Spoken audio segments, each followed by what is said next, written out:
Does anyone from Mr. Buck's class or any other class want to tell us where Tunisia is? What other countries it's close to, or what part of the world it's in? I saw a few hands in Mr. Buck's class, if somebody wants to stand up and share.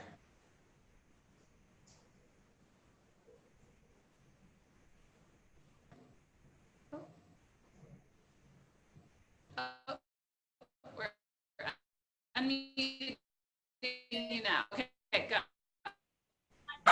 My name is Tunisia is in Northern Africa. That's exactly right, Ali. Great job. Tunisia is in North Africa. Tunisia is part of the Mediterranean, the region of the Mediterranean Sea. So that includes countries like Spain and France and Italy. Tunisia is really close to Italy. Greece, Morocco, Algeria, Turkey, Egypt. All of these countries are in the Mediterranean. So one of the things I'd like everyone to think about is how the Mediterranean is actually one place, and all the countries around the Mediterranean Sea are actually one place. And so sometimes we think of Europe as one place, like Spain and France and Italy and Greece, and then North Africa as one place, like Tunisia and Morocco and Algeria and Libya and Egypt. But really, all of the people in these countries have been mixing and trading and exchanging ideas and food and cultures for thousands of years. So in many ways, they all have kind of been part of the same history. But today we're going to talk specifically about Tunisia. So does anyone know what the climate is like in Tunisia? What kind of climate Tunisia has? Any ideas? Go ahead, Mr. Buck's class. Henry, go ahead, stand up. No, you can just talk from there. Hi, my name's Henry, and I think it's very hot. We need political climate. Oh. Kinda good. Because they're almost rainy. Yeah, so we just read some stuff about Tunisia. What did you read that we learned about? Nora? I'm Nora, and we just learned about that in Tunisia that they are having a economic crisis. So True. That's very true. Who else? About the weather in particular. What's the weather like here? He said, I think he answered it a little quietly. My name's Henry. Again. Ow! You hit me. The weather is hot, I'm assuming, because it's in Africa. Yeah, you're right. In the summertime, the weather is hot. It's really hot. But then in the wintertime, the weather is pretty cold. It's, it can get down to 30 degrees. Sometimes in the mountains of Tunisia, it even snows. In the winter time, it rains a lot and things become green, but it can get very cold. What about the food? Given, maybe some of you know a little bit about Italian food or Spanish food, or maybe even Moroccan or Lebanese food. So what do you think some of the foods in Tunisia might be?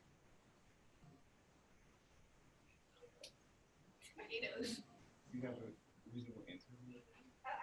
No. Does anyone have any guesses? Okay, I'll do it. Thomas? I think it would probably be. What do you mean? My name is Thomas, and I think it would probably be pretty spicy food. Yes, it is spicy. Definitely spicy. What else?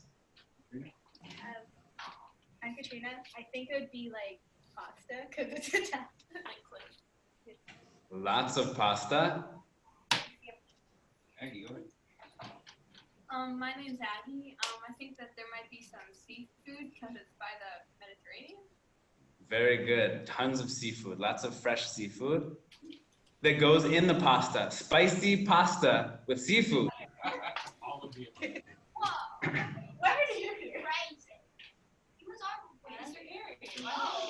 He came when we started. Okay. Okay. So that's great. So Tunisia is in the Mediterranean. It has warm weather in the summer and cold weather in the winter, kind of like a lot of places. And there's a lot of spicy food, a lot of seafood, a lot of pasta, a lot of bread. If anybody knows what a baguette is, the French bread called baguette. Tunisians love baguette, and they eat it with everything. And sometimes they even eat it with pasta, which is a lot of wheat to eat in one setting. Anyways, I live in Tunisia and I work in Tunisia because I was very inspired by what happened here in 2011. Before 2011, Tunisia was a dictatorship, meaning that people didn't have very much freedom. They didn't have rights to speak freely, to tell other people what they thought about the government or about various issues in society.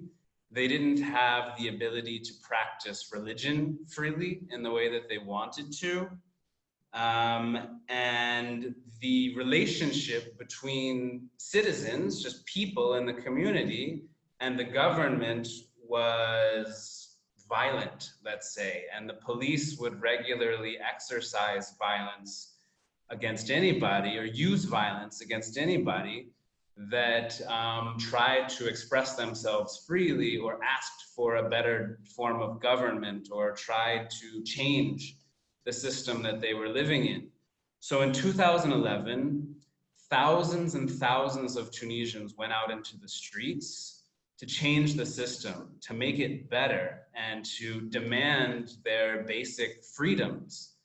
And over the course of months, Tunisians were in the streets every day, demanding that the leader of the country leave and that they be given their rights and their freedom and their dignity.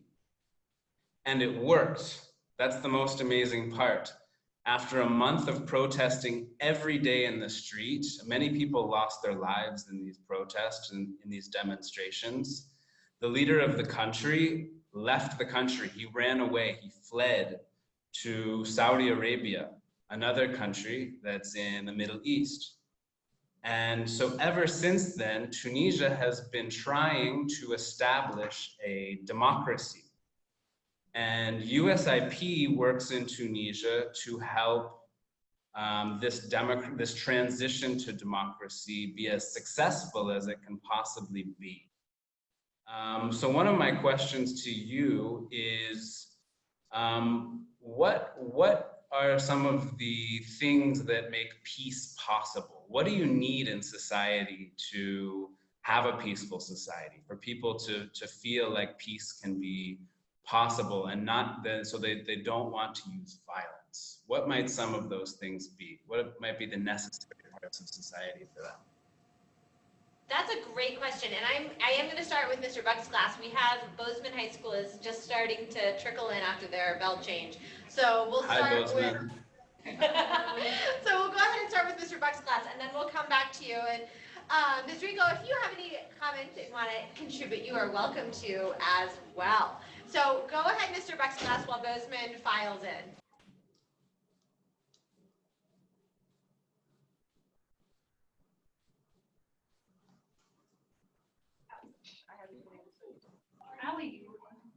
So the question, right, was how can we solve things peacefully? What are ways to solve things peacefully? Again, I'm Ali, and a way to solve things peacefully is to negotiate to make sure both sides have an agreement on what the result is going to be, and make sure that people agree with them too, so there's no violence needed to change anyone's mind. Absolutely. Anybody else? What are some other ways that we resolve conflicts peacefully? Go ahead, Catherine. My name's Catherine, and I think that I can't hear you, Catherine. Can you raise your voice a little bit? if you use your words instead of using violence, Yeah.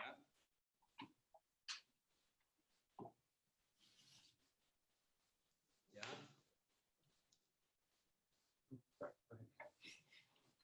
I'm Nora again, and another way that wait, she's talking. Okay. Yeah, go ahead. Another way to like promote peace and peaceful without violence is just raise awareness, because if you build awareness about a problem, then multiple people could think of a solution, or you could like make groups, and just by raising awareness of something small can turn into a big thing. Absolutely. Absolutely. It's true. Wonderful. We do have some friends over here in Bozeman, and I would love to get their take on, well, after the bell rings. There we go.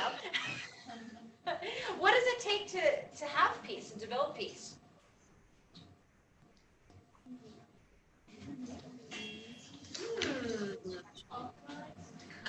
Compromise?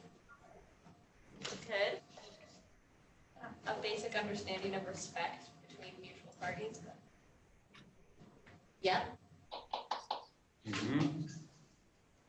Wonderful. Anyone else? There's no wrong answer.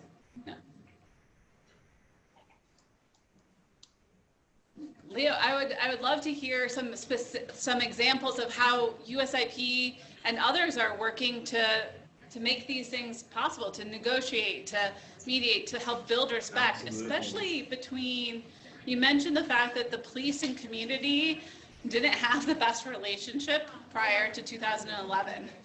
Yeah. Yeah, totally. So everything you guys said was exactly right. Negotiating, using your words, building awareness, compromise, respect. These are all important components and requirements to have peace in a society. So in Tunisia, USIP works with the police and various parts of the security services in the country, together with citizens, to try to rebuild trust. Trust is another important part of what makes a society function, right? If no one trusts one another in a society, then you're going to have some conflicts and some challenges. And in a dictatorship like Tunisia was until 2011, there was very little trust between people and between people and government. And so one thing USIP is working to do is to rebuild that trust between the government and the people. And the ways that we do that are by bringing them together, essentially, in an environment that has respect, where they can speak freely, where they can express their feelings freely, and more importantly, where all voices can be heard equally. Equality is another really important component of peace. If people don't feel that there is equality in the process and equality in the system, they're not going to believe in it. Wow, I love the costumes of Bozeman. You guys look great.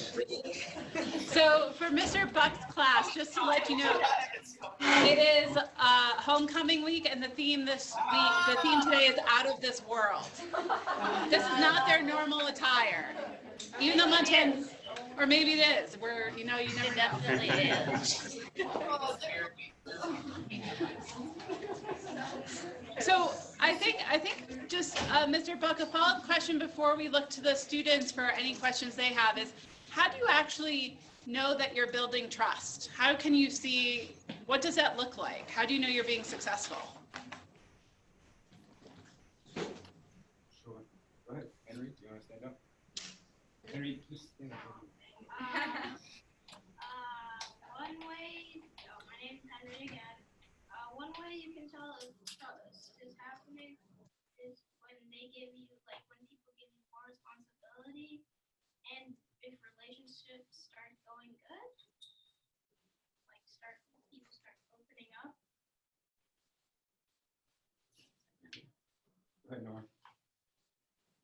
Nora again. Another way that you know that you have like trust, or that you know that you're kind of like succeeding in something, is that one, you get more responsibilities, but two, you also, people begin to you have more, you know, that you get more confidence, and other people have more confidence in you. Absolutely, absolutely. Anybody else? Bozeman, would you like to respond? How do you know you're building trust between groups? Maybe Leo can talk about what it looks like in Tunisia between some of these groups. How do you know you're making? Absolutely. So someone in Mr. Buck's class mentioned confidence, and confidence is really important. And sometimes before you can even bring these two sides together, maybe the citizens of a community and the police in a community, maybe the citizens need to have confidence themselves that they can speak to the police and everything's going to be okay. They're not going to get in trouble or be attacked or put in jail or anything else. So confidence is confidence in yourself, and confidence in the process is also an important part of building trust, which can build peace. So in Tunisia, essentially what we do is work with both sides at the beginning individually. So we sit with the community, we hear about their issues, they talk freely about them, everybody kind of shares what their challenges are, what their problems are, and that builds trust and that builds confidence within the community itself. Separately, we meet with the police and ask the police, what are your challenges? How do you feel? What challenges are you facing every day? What are your challenges with the citizens? What are your challenges in the police force that you work in? And in going through this process, this builds comfort, this builds peace, this builds trust between them. And then bringing them together is the most delicate part of this process. And this requires something that's called a facilitator. And a facilitator is someone who's really well trained in handling a very sensitive situation.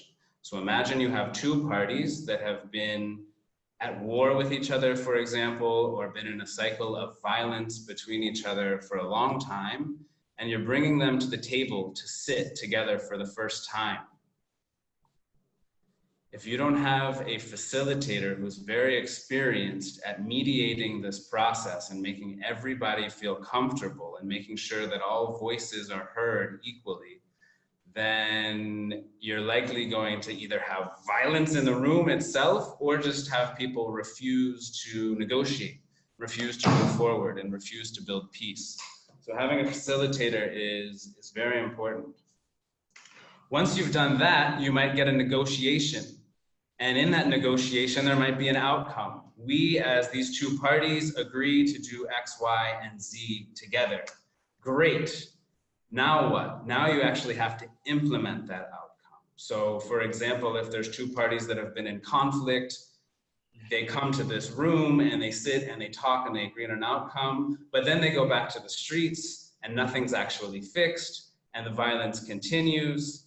And this is a challenge that happens, in every country around the world. So the next step is implementing that outcome, which is by far the hardest part. And again, that requires trust, that requires confidence, and that requires that everyone respect each other's opinions, respect each other's beliefs, and respect the agreement.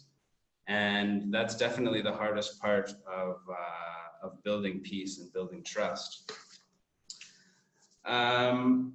Another important component of peace is inclusivity.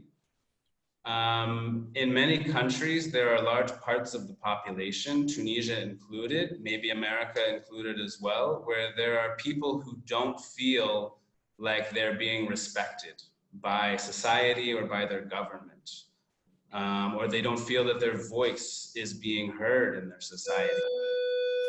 This is another important aspect of building peace, is having everyone's voices heard in society, having everybody's voices heard in government. So another thing USIP does is works with the political parties, works with the government, works with people around the country to help ensure that all voices are heard in government and that everybody has an equal chance to be represented by their government and to have their voices heard by government.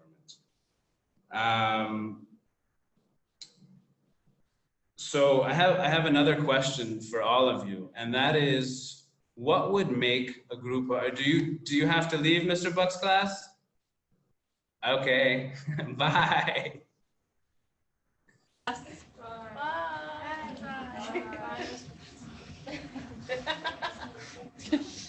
So now, Okay, so the question will go to Bozeman. the question will come to Bozeman. All right.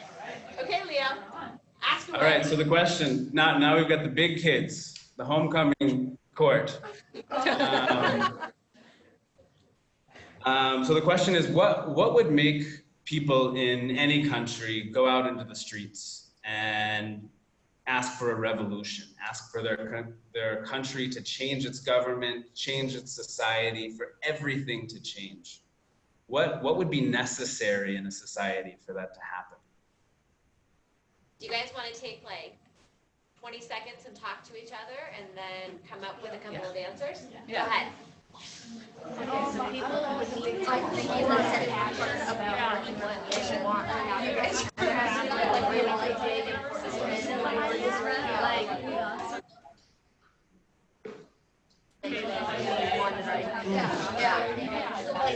like they felt really lost and they felt unheard.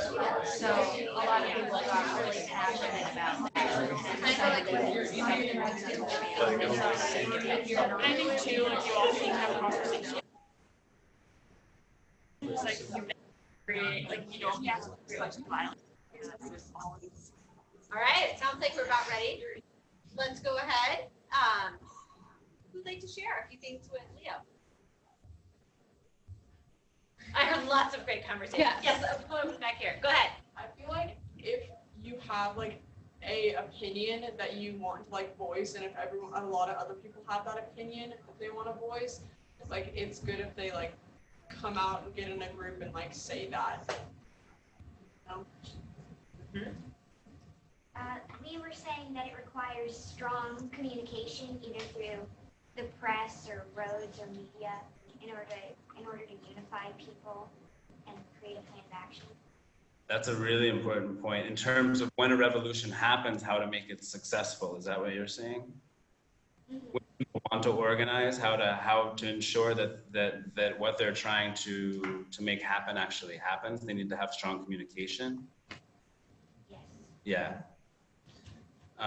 Who else? Either how to make the revolution succeed, or just kind of what are the conditions that in a society that might lead people to want to have a revolution? Like when a group of people is oppressed and they might want to cause a revolution. I didn't hear that. Could you speak up a little bit? When a group of people is oppressed.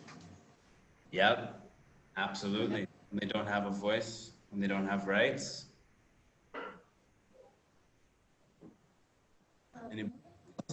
Yeah, kind of with that, like you were talking about, Leo, a little bit ago about inclusivity, when the demands of like intersectionality aren't met for every person, then that'll give people more of an opportunity or a reason to want to voice their own opinions. Yeah, absolutely, absolutely, absolutely. Yeah, those are all right. A lack of rights, a sense that the system isn't working, but frankly, also another thing is the economy. If the economy is doing well, generally speaking, we as human beings are likely to go out into the streets and demand change, at least not en masse. There might be large segments of the population that are feeling like they want a revolution, but one of the drivers of Tunisia's revolution, the global financial crisis in 2008, 2009, that some of you may remember. It happened in America as well, but in Tunisia, it was the trigger point. Because Tunisians didn't have political rights, because Tunisians couldn't gather, they couldn't speak freely, they couldn't organize politically, because there was police abuse, because there was violence, because they were intimidated. These were all reasons that they were unhappy. But as long as the economy was succeeding, then things were not bad enough that they were willing to risk their entire lives to go out into the streets and march to the Capitol, to the front steps of the police institution of the country, and demand that the dictator leave. It wasn't until the financial crisis happened that people were willing to do this. And this is an important thing for all of us to kind of consider is when we're looking at elections or what's going to happen in a country and what people are going to do, it's important to look at the economy. When the economy is doing well, the person in power or the group of people in power or the party in power will likely have a better chance of staying in power, whether in a democracy or a dictatorship or anything in between. If the economy is doing bad, if people are having trouble buying clothing and food to support their family, then it's most likely that people will be more willing to make a serious change in their society. I see a question to me. What role did young people play in the events in Tunisia? And why is it important for young people to be involved in peace building everywhere? This is a great question. It was young people like you and like me, maybe if you can still consider me young, that went to the streets in Tunisia in 2011 and spent days and days and days and days essentially camped out in front of government buildings, calling attention to their cause, raising awareness internationally about what they were trying to do, and refusing to leave until something happened. And largely, these kinds of movements can't happen in any society without young people. So it is young people who are able to make a change. A lot of times, I'm gonna say we, I'm gonna consider myself young too. We as young people feel like we can't make a change, or that it's up to those in power or those who are older than us to make all the changes and to make all the decisions. But every time that there's a major change in society, in America in the 70s or in other times, or anywhere else in the world, it's been young people that have made those changes. It's been young people who have had the courage and the energy, frankly, to go out in the streets and raise awareness and make people believe in that what they're saying is relevant and that the change needs to happen. Why should young people be involved in peace building? And why should young people be involved in making the world a better place, frankly, a more peaceful place, a safer place? Because if you don't have people making these changes, then you will inevitably have violent conflict, right? When people for a long time feel that there is injustice in their society and that nobody's doing anything about it, inevitably, we as humans, someone within our group will resort to violence. And this can destabilize a community, it can destabilize a country, or it can even destabilize an entire region of the world. And once this happens, it's not easy to fix.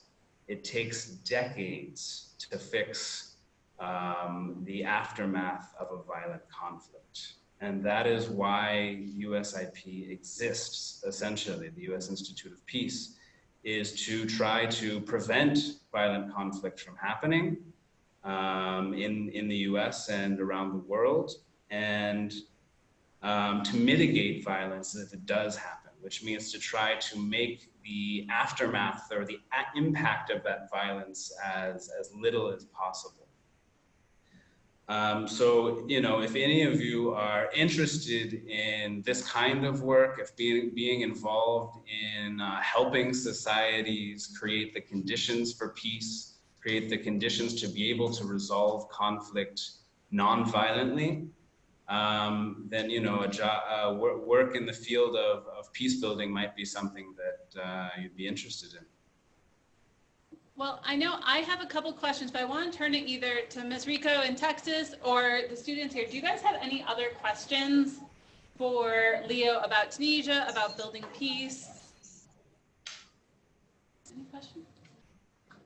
I'm curious if any of them are thinking about pursuing an international career or work with the Peace Corps or work with peace building across the world.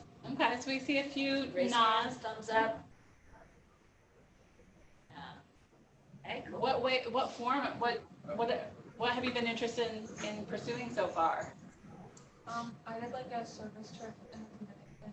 Okay. Where like we helped just like the experience of being somewhere they were and then like being able to help them in their local community. Well, maybe that's a question for Leo, is exposure to a new culture. You're not Tunisian. You weren't born and raised in Tunisia. What has it been like experiencing that culture? It's a great question. One thing that's interesting is the difference between visiting a place and living in a place. When you visit a place, it's really nice. You just focus on the good things. You're not there for very long. You know that you're going home in a few weeks or a few months or a few days, whatever it is. When you live in a place, it's very different because you kind of have to become a part of that society, and you then experience all of the great parts of that society and all of the bad parts of that society. And that's true for any place that you live in the world. For me in Tunisia, I think you guys came in a little bit late, but Tunisia is on the Mediterranean Sea, so the weather is really good, especially in the summer. Having the Mediterranean Sea to swim in and play in is really nice. The food is good. It's a Mediterranean cuisine, so lots of seafood, lots of pasta. It's close to a lot of other countries in the region, like Morocco, like Italy, like Spain, like Lebanon, Greece, Egypt. Lots of interesting places to visit. But another reality of having an international career is that you will have homesickness. You know, I certainly miss the United States all the time. But that's kind of one of the parts of living abroad. And it's also really interesting when you live abroad to look at your country from the outside. And that's something you really only get the chance to do if you get outside of your country and live in another country. And then suddenly you see your own country not as if you're living in it, but as if it's this country that you know very well, but you start seeing it from the outside and it looks quite different. So I would encourage anybody who is interested in traveling or interested in a career in international relations or peace building or diplomacy or the military to pursue it. Well, with an eye to the time, because I know we're running a little bit over, I want to ask one final question, which is, if the students here in Bozeman or anyone watching this recording, what's one thing that you want them to know about Tunisia? Great question. The one thing I would like people to know about Tunisia is that the Tunisian people are some of the most inspiring people in the world to me and to a lot of people, because they gave up their stability essentially in exchange for freedom. Because when thousands of people went to the streets to demand that their government quit, essentially leave, no one knew what would happen next. And what happens after a revolution is very scary. Frankly, there's chaos, there's uncertainty. The entire structure in which you live disappears overnight. So if you can imagine that for a second, that, you know, everyone in the United States goes out into the streets and demands the government be overthrown. The government is overthrown, and then suddenly you're left with, well, in the case of Tunisia, it was nothing. There was no government. And that was a very scary time. And what Tunisians have shown is incredible resilience and incredible dedication to democracy. And they have given up their economic stability, and frankly their security to a certain extent in order to fight for democracy and to fight for the basic freedoms to be able to live for the ability to live in a free society. So if anybody's interested in learning more about Tunisia, I'd be happy to share more. And I think it's a really inspiring case, and I encourage you all to have a look at it. Well, thank you so much for joining us here in Montana and our schools across the country that also participated. So thank you very much, Leo. We're going to be signing off now. Thank you. Thank you. Bye, everyone.